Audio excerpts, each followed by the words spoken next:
How to add beats in Bandlabs. Hi everybody, welcome back to our channel. I'm back with a new video. In this video, I'll be showing you the ways to add beats in Bandlabs. In order to add beats in Bandlabs, you could follow the simple steps.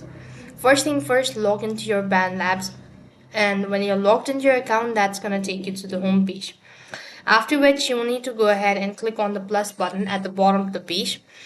And next thing you want to do is go ahead and select my project. Once you do it, so you want to go ahead and select the project that you want to add it, and it's going to be added to this page. Here, click the effects button, and on this page you want to go ahead and select for bees. When you select the effect as bees, then it's going to show you this page. Once again, you go ahead and click on the effect button and click on bees.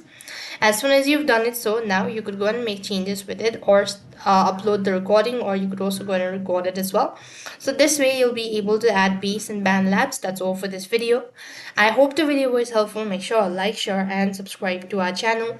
Thank you for watching. See you in the next video.